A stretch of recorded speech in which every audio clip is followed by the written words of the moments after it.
Hey Google, turn on PC. Sure, turning on the PC. പക്ഷേ നിങ്ങളൊരു 30,000 രൂപയ്ക്ക് AC വാങ്ങി ഒരു 1000 രൂപയ്ക്ക് ഈ ഒരു സാധനം വാങ്ങിക്കഴിഞ്ഞ് കഴിഞ്ഞാൽ നിങ്ങൾ TV-ക്കും അതുപോലെ തന്നെ സ്റ്റുഡിയോയിലൊക്കെ ഇത് യൂസ് ചെയ്ത് കഴിഞ്ഞാൽ നിങ്ങൾക്ക് ഒരു അലക്സ ഉണ്ടെന്നുണ്ടെങ്കിൽ അലക്സ യൂസ് ചെയ്തിട്ട് നിങ്ങൾക്കിത് ഓൺ ആക്കാനും ഓഫ് ചെയ്യാനും പിന്നെ അതിൻ്റെ മെയിൻ യൂസ് എന്താണെന്ന് വെച്ച് കഴിഞ്ഞാൽ അതിൽ കുറേ നിങ്ങൾക്കിത് എപ്പോൾ ഓൺ ആവണം എപ്പോൾ ഓഫ് ആവണം എന്ന് ഷെഡ്യൂൾ ചെയ്ത് വെക്കാനായിട്ട് പറ്റും. നിങ്ങളുടെ വീട്ടിലെയും ഓഫീസിലെയും എല്ലാ കാര്യങ്ങളും സ്മാർട്ട് ആക്കണം. ഫോർ എക്സാമ്പിൾ നിങ്ങളിപ്പോൾ ഒരു AC ഉണ്ട്, അപ്പോൾ ആ ഒരു AC നോർമൽ AC ആണ്. അപ്പോൾ അതിന് നിങ്ങൾക്ക് ഷെഡ്യൂൾ ചെയ്തിട്ട് അതിൻ്റെ ടൈം വെക്കാനോ അങ്ങനെ പരിപാടിയൊന്നും പറ്റില്ല. ജസ്റ്റ് ആ റിമോട്ടും ഓഫ് ആക്കുക, ഓൺ ആക്കുക, ടെമ്പറേച്ചർ അഡ്ജസ്റ്റ് ചെയ്യുക. അതിലുപരി നിങ്ങൾക്ക് അതിൻ്റെ എത്രത്തോളം ടൈം വർക്ക് ചെയ്യണം, അതുപോലെ തന്നെ അലക്സയും ഗൂഗിൾ അസിസ്റ്റൻ്റൊക്കെ യൂസ് ചെയ്തിട്ട് അത് ഓഫ് ചെയ്യാനും അങ്ങനത്തെ പരിപാടിയൊന്നും പറ്റില്ല. അതൊക്കെ ഉള്ളത് വാങ്ങണമെന്നുണ്ടെങ്കിൽ അത്യാവശ്യം നല്ലൊരു എമൗണ്ട് ആവും. ഇപ്പോൾ ഈ AC-യുടെ എക്സാമ്പിളാണ് പറഞ്ഞത്. അതുപോലെ തന്നെ TV, ഹീറ്റർ, ഫ്രിഡ്ജ് അങ്ങനെയുള്ള കുറേ അധികം കാര്യങ്ങൾ സ്മാർട്ട് ആക്കാൻ നിങ്ങൾക്ക് ജസ്റ്റ് ഈ ഒരൊറ്റ ഡിവൈസ് മതി. ഓക്കെ, ഇതെന്താണെന്ന് വെച്ച് കഴിഞ്ഞാൽ വിപ്രോയുടെ സ്മാർട്ട് പ്ലഗ് ആണ്. ഒബിയസ്ലി ഈ ഒരു വീഡിയോ സ്പോൺസർ ചെയ്തിട്ടുള്ളത് വിപ്രോ പ്രൈവറ്റ് ലിമിറ്റഡ് ആണ്. Thank you so much for sponsoring this video. ഇതിൻ്റെ ബോക്സിലാകെ ഈ ഒരു സ്മാർട്ട് പ്ലഗും വരുന്നുണ്ട്, അതുപോലെ തന്നെ ഒരു യൂസർ മാനുവലും. ഓക്കെ, ഇത്രയേ ഉള്ളൂ ഇതിനൊപ്പം വരുന്നത്. ഇതിൻ്റെ പ്രൈസ് എന്ന് പറയുന്നത് 1000 രൂപയൊക്കെയാണ്. ഇപ്പോൾ നിങ്ങൾക്കൊരു നോർമൽ AC-ക്ക് വരുന്ന റേറ്റ് എന്ന് പറയുമ്പോൾ 25 to 35 ആ ഒരു റേഞ്ചാണ്. പക്ഷേ നിങ്ങൾക്കൊരു സ്മാർട്ട് ആയിട്ടുള്ളൊരു എയർ കണ്ടീഷണർ കിട്ടണമെന്നുണ്ടെങ്കിൽ ഏകദേശം 55 രൂപ 45-ന് മുകളിൽ എന്തായാലും നിങ്ങൾ സ്പെൻഡ് ചെയ്യണം. പക്ഷേ നിങ്ങളൊരു 30,000 രൂപയ്ക്ക് AC വാങ്ങി ഒരു 1000 രൂപയ്ക്ക് ഈ ഒരു സാധനം വാങ്ങിക്കഴിഞ്ഞ് കഴിഞ്ഞാൽ നിങ്ങളുടെ ആ ഒരു സാധനം സ്മാർട്ട് ആവും. ഇതിൻ്റെ ഫീച്ചേഴ്സ് എങ്ങനെയാണെന്ന് വെച്ച് കഴിഞ്ഞാൽ 16 ആംപിയർ വരെ ഇതിൽ സപ്പോർട്ട് ചെയ്യുന്നുണ്ട്. അതിനോടൊപ്പം തന്നെ സർജ് പ്രൊട്ടക്ഷൻ അങ്ങനെയുള്ള കാര്യങ്ങളും വരുന്നുണ്ട്.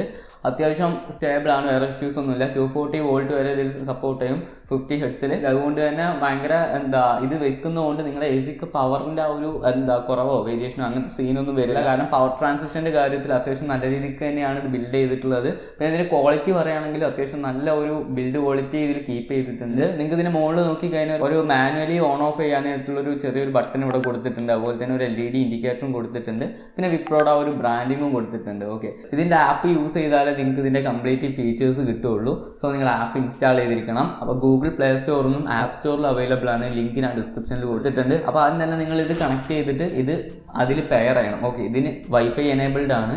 സോ വൈഫൈ യൂസ് ചെയ്തിട്ട് സെയിം നെറ്റ്വർക്കിൽ ഇത് കണക്ട് ചെയ്തിരിക്കണം. അല്ലാന്നുണ്ടെങ്കിൽ നിങ്ങൾ ഹോട്ട്സ്പോട്ട് യൂസ് ചെയ്തിട്ട് കണക്ട് ചെയ്താലും മതി. കണക്റ്റിംഗ് ടൈമിൽ എന്തെങ്കിലും ഡൗട്ട് ഉണ്ടെന്നുണ്ടെങ്കിൽ നിങ്ങൾക്ക് കമൻറ്റ് ചെയ്താൽ മതി, ഉറപ്പായിട്ടും ഞാൻ സോൾവ് ചെയ്ത് തരാം. അപ്പോൾ അതിങ്ങനെ കണക്ട് ചെയ്ത് കഴിഞ്ഞാൽ നിങ്ങൾക്ക് ഈ ഒരു ആപ്പിൽ മെയിനായിട്ട് ഓഫ് ചെയ്യാനും ഓൺ ചെയ്യാനും പറ്റും. ഓഫ് ചെയ്യാനും ഓൺ ചെയ്യാനാണെങ്കിൽ ജസ്റ്റ് ഇതിമ നിൽക്കിയാൽ മതി. ഓക്കെ, പിന്നെ അതിൻ്റെ മെയിൻ യൂസ് എന്താണെന്ന് വെച്ച് കഴിഞ്ഞാൽ അതിൽ കുറേ നിങ്ങൾക്കിത് എപ്പോൾ ഓൺ ആവണം എപ്പോൾ ഓഫ് ആവണം എന്ന് ഷെഡ്യൂൾ ചെയ്ത് വെക്കാനായിട്ട് പറ്റും. ജസ്റ്റ് ഒരു എക്സാമ്പിൾ എയർ കണ്ടീഷണറിൻ്റെ കാര്യം നോക്കുകയാണെങ്കിൽ രാത്രി ഒരു 9 മണി മുതൽ 12 മണി വരെ വർക്ക് ചെയ്യണം. അത് കഴിഞ്ഞിട്ട് ജസ്റ്റ് ഒരു 3 മണി മുതൽ 4 മണി വരെ വർക്ക് ചെയ്യണം. അങ്ങനെ നിങ്ങൾക്കിത് ഷെഡ്യൂൾ ചെയ്ത് വെക്കാൻ പറ്റും. അല്ലാന്നുണ്ടെങ്കിൽ നിങ്ങൾക്ക് ഇതിൽ കൗണ്ട് ഡൗൺ ആഡ് ചെയ്യാൻ പറ്റും. ജസ്റ്റ് ഒരു 2 മണിക്കൂറത്തേക്ക് ഇത് ഓൺ ആവണം, അത് കഴിഞ്ഞ് ഓട്ടോമാറ്റിക്കായിട്ട് ഓഫ് ആവണം.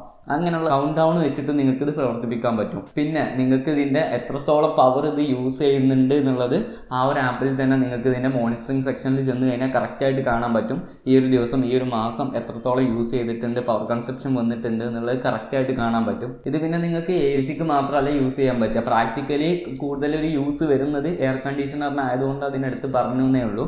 നിങ്ങൾക്ക് വേണമെന്നുണ്ടെങ്കിൽ നിങ്ങളുടെ ഫ്രിഡ്ജിന് യൂസ് ചെയ്യാം. അതുപോലെ തന്നെ നിങ്ങളുടെ സ്റ്റുഡിയോയിൽ വല്ല ലേറ്റ് ഉണ്ടെന്നുണ്ടെങ്കിൽ ഇത്ര ടൈമിന് ഓൺ ചെയ്യണം, അങ്ങനെയുള്ള കാര്യങ്ങൾ ഷെഡ്യൂൾ ചെയ്യാൻ പറ്റും. അതുപോലെ തന്നെ നിങ്ങൾക്ക് നിങ്ങളുടെ PC അതിന് വേണമെങ്കിൽ യൂസ് ചെയ്യാം. അങ്ങനെയുള്ള പലധികം ഗാഡ്ജറ്റിന് നിങ്ങളുടെ യൂസ് അനുസരിച്ച് നിങ്ങൾക്ക് ഇത് യൂസ് ചെയ്യാൻ പറ്റും. ഈ ഒരു ഫീച്ചേഴ്സ് ഞാൻ പറഞ്ഞത് നിങ്ങൾ ഗൂഗിൾ അസിസ്റ്റൻറ്റും അലക്സയൊന്നും യൂസ് ചെയ്യാത്ത ആളുകളുടെ ആ ഒരു ഉപയോഗമാണ് പറഞ്ഞത്. നിങ്ങൾ ഗൂഗിൾ അസിസ്റ്റൻറ്റും അലക്സ അല്ലെങ്കിൽ അങ്ങനെയുള്ള സംഭവങ്ങൾ യൂസ് ചെയ്യുന്നുണ്ടെങ്കിൽ നിങ്ങളുടെ ആ ഒരു ലിമിറ്റേഷൻ കുറച്ചുകൂടെ എക്സ്പാൻഡ് ആവും. ഇതിപ്പോൾ നിങ്ങളുടെ TV-ക്ക് കണക്ട് ചെയ്യുക. അപ്പോൾ സാധാരണ അലക്സയൊന്നും ഇല്ലാന്നുണ്ടെങ്കിൽ TV-ക്ക് കണക്ട് ചെയ്യേണ്ട ആവശ്യമൊന്നുമില്ല, ജസ്റ്റ് പോയി സ്വിച്ച് ഇട്ടാൽ ഓൺ ചെയ്യും. പക്ഷേ നിങ്ങൾ TV-ക്കും അതുപോലെ തന്നെ സ്റ്റുഡിയോയിലൊക്കെ ഇത് യൂസ് ചെയ്ത് കഴിഞ്ഞാൽ നിങ്ങൾക്ക് ഒരു അലക്സ ഉണ്ട് എന്നുണ്ടെങ്കിൽ Hey Google, turn on PC. Sure, turning on the PC. Alexa use ചെയ്തിട്ട് നിങ്ങൾക്കിത് ഓൺ ആക്കാനും ഓഫ് ചെയ്യാനും ടൈം ഷെഡ്യൂൾ ചെയ്ത് ഓൺ ആക്കാനും അങ്ങനെയുള്ള കംപ്ലീറ്റ് പരിപാടി അലക്സ ഗൂഗിൾ അസിസ്റ്റൻറ്റ് പോലുള്ള സംഭവം യൂസ് ചെയ്തിട്ട് ഇത് ചെയ്യാൻ പറ്റും. അതെങ്ങനെ ആഡ് ചെയ്യാമെന്ന് വെച്ച് കഴിഞ്ഞാൽ ആമസോണിലും ഗൂഗിൾ അസിസ്റ്റൻറ്റിലൊക്കെ പല രീതിയിലാണ് കണക്ട് ചെയ്യുന്നത്.